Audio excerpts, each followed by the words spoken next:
Hi everyone, and welcome back to review number 2 of the IU album review series. I'm very excited for today because we're doing LOVEppears. And I have the really tall version too. Right before I get into the review though, I do want to say last time I said I was going to do like 3 categories for the songs. I'm actually adding a 4th one. So I'm going to say either if I skip the song, if I like the song, if I love the song, or if I think it's an Empress tier song. And I'm not limiting to like one out, like every album gets like one Empress song. Like I'm gonna do what I truly feel. So it could be 4, it could be none. We'll see. All right, so let's get right into it. Track number 1, we have Introduction. Very simple name. It is a instrumental intro to the album, and as far as like intros go, I think this is great. I really love it. It really gets you pumped up, and I love how it flows perfectly into the first real song of the album, which is Fly High, track number 2. Love this song as well. It really has that same energy of like pumping you up and just like makes you feel like you can conquer the world. It's definitely a classic in her discography. She loves to do the song live. I love to hear it live, and yeah, like I feel like everyone knows Fly High. I love it. Right, next we have Trauma.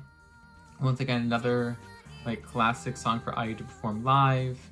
Notable for her forgetting the lyrics a lot when she does it live, but she still does it live a lot with the iconic Para Para.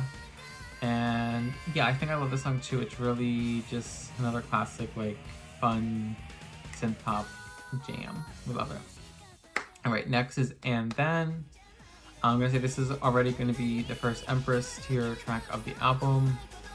I love this song. It's so dark and mysterious and synthy, and the bridge is like amazing. I don't think this is underrated. I feel like it does get a lot of love, but if you haven't heard And Then, because it is one of the few like album tracks that wasn't a single, definitely listen to it. Yeah, I just think it's like synth pop perfection. Alright, moving on, we have Immature.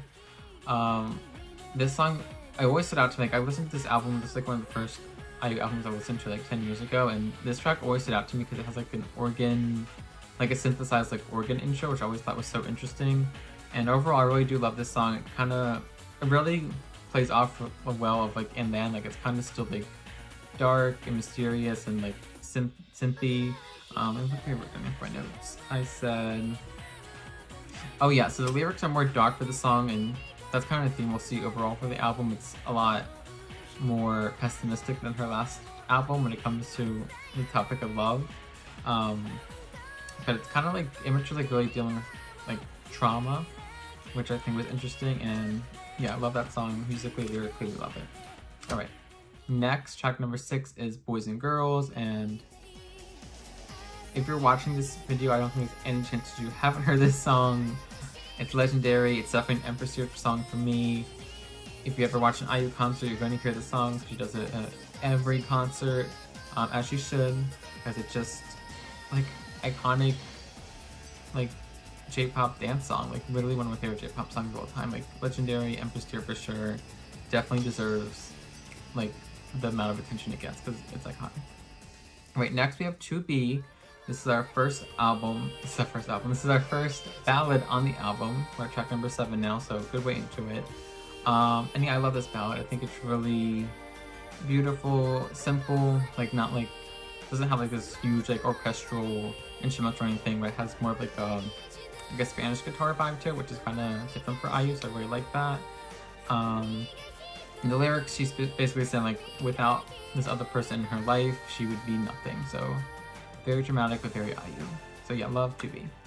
Next we have Endroll, another ballad. This one, I like it. I'll say I like this track overall. I don't listen to it as much as 2B.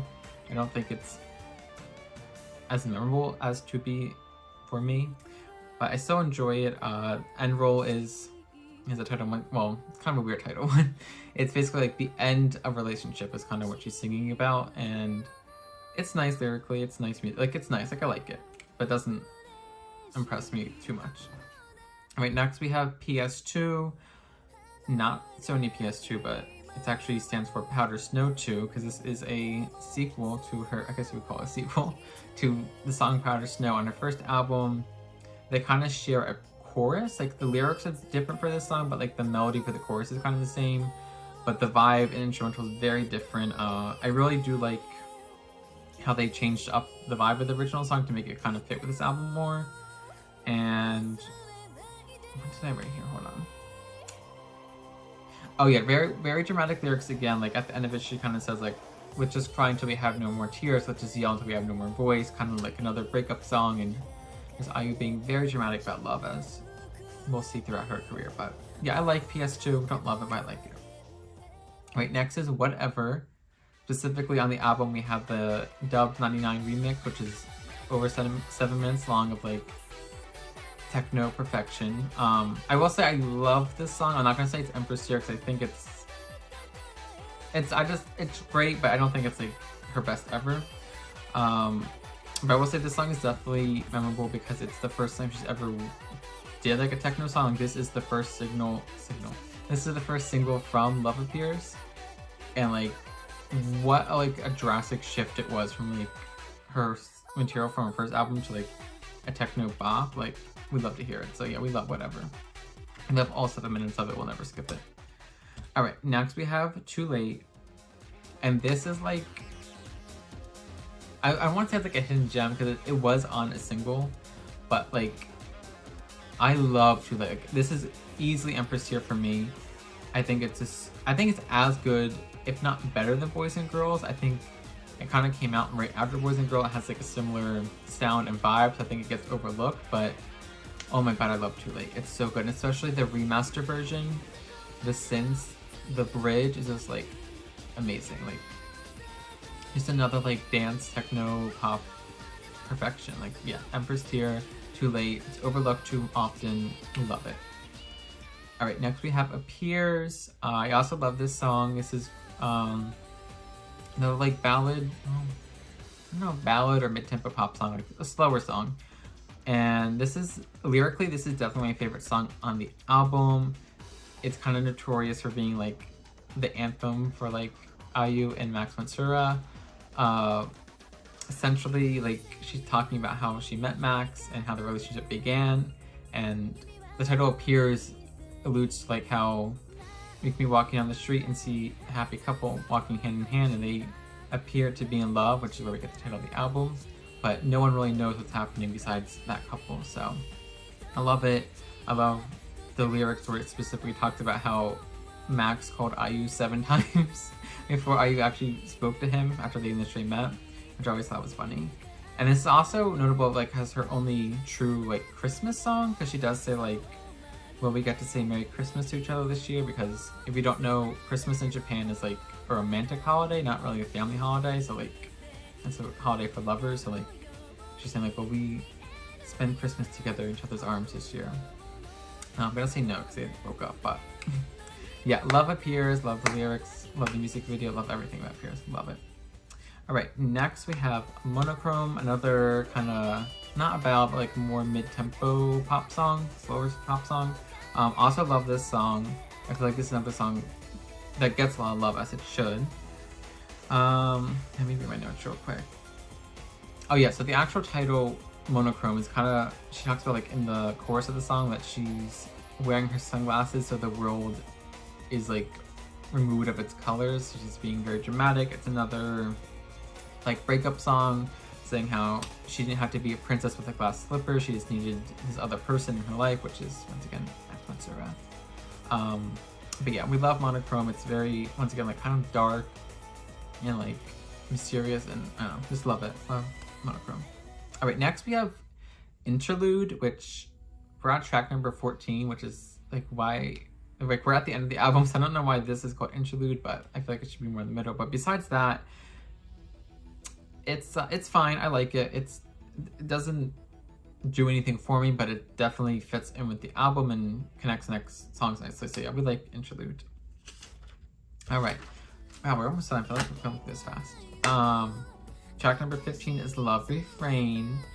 So this is a remix of the song Love Destiny, which was single from the album, which was her first like hit. It was Ayu's first #1 single. It was her first single to go platinum. Like that was really like got her on the map with like the general public. So I was actually surprised that they didn't include the original version for the album, but I think I still prefer the original version, but I do think Love Refrain fits the vibe of the album more, so I enjoy that. Overall, I just like this song. I think it's a nice enough ballad, but it's not too exciting. The lyrics are just okay, like very generic love song material, but we like Love Refrain. It used to be like a skip for me, but over the years I've grown to like it. So we like Love Refrain. Alright, next is track number 16, technically the last track, but we'll get to that. We have Who, definitely Empress tier. Like, this is the IU ballad, at least for me. Like, this is the one that she used to always do at the end of her concerts. Now, we don't get as much, but it's so always a delight when we do get it. Lyrically, this is one of my favorite songs on the album in terms of lyrics. It's about her grandmother who passes away, and just saying, you know, who was a person that was always there for her was her grandmom, and she hopes, you know, that wherever her grandmom is now, she can still hear IU singing. Because if you don't know, sadly, IU was raised by her grandmother, and her grandmother passed away the day that IU recorded Poker Face, so she was never around for IU's singing career, but this is like IU's little memento to her grandmother, so it's so sweet. And the music itself is just like a gorgeous piano ballad, and love it, love it. Alright, so now the actual last track, we have the hidden track, Kanariya. This one I like. I will say the single that we get, like the remix of it that we get after this album was released, I love, but the album version, I'm just gonna say I like. I don't know. It kind of fits the vibe like Love Refrain, where it's kind of like mid-tempo song. It's just kind of there for me on this, and at least like this album version. But I think it's a nice way to end the album. Such a nice little treat, because I remember once again, like, this is my first IU album I listened to in full, and I was so confused. I was like, why is the last song like 10 minutes long? And then I was like, oh, like that's a thing. Like, J-pop artists will put in the hidden track. So it's a nice way to end the album. Kanariya is kind of notorious for being like the only single that IU had never performed for years and years and years, until finally, I think it was 2016, Countdown Live, she did it, which I'm not reviewing that, but I don't love for that performance, but Kanariya, we like it, it's okay. Alright, so I'm gonna go over my overall thoughts of the album. Now, if you couldn't tell already, I do love this album. Like, we went through, what was it, like 4 or 5 like Empress tier tracks. I know this is my first time doing them, but like, I'm not giving those like titles away easily. Like, they really have to impress me to get that. I definitely think this album has no skips and no filler. I think there's some weaker songs for sure, but I don't think there's any like true just like filler material. And also just like overall, like the fact that this was released the same year as her debut album is like insane to me, because this just feels so much more just like produced, and like it just feels like IU's actually like, I don't know, I feel like I can feel IU on this album, if that makes sense. Like, the first album literally just felt like it could be songs from any artist, but like these actually feel like Ayumi Hamasaki like was a part of these songs, and just like the general shift to like more of a techno dance pop is just like definitely like what I'm personally into. So like love that. I think this is definitely like an essential IU album. I would recommend starting here if you are new to IU rather than a song 4, just because I think this is more like representative of IU as an artist as a whole than her first album was. And lyrically, I love the lyrics just way more, because this is definitely... Okay, so we don't know for sure, but we know IU started dating Max Pinsura probably in 1997, and they definitely broke up around this time. So there's a lot of more songs about the end of the relationship, and like more gloomy songs, and kind of dealing with like the loss of someone, whether that be romantically or like a loved one like her grandmother. So definitely enjoy the variety more.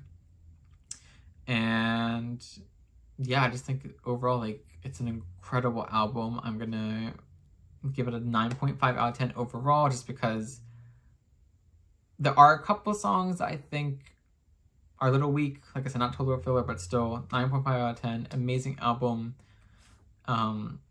Definitely one of her best. I think definitely one of the best albums from J-pop, especially this era, like, ever. And yeah, that's really all I have to say. Like, if you're not listening to this album, like, listen to this album. And yeah, that's pretty much it. Thank you for watching if you made it to the end, and I'll see you next time for duty. So bye.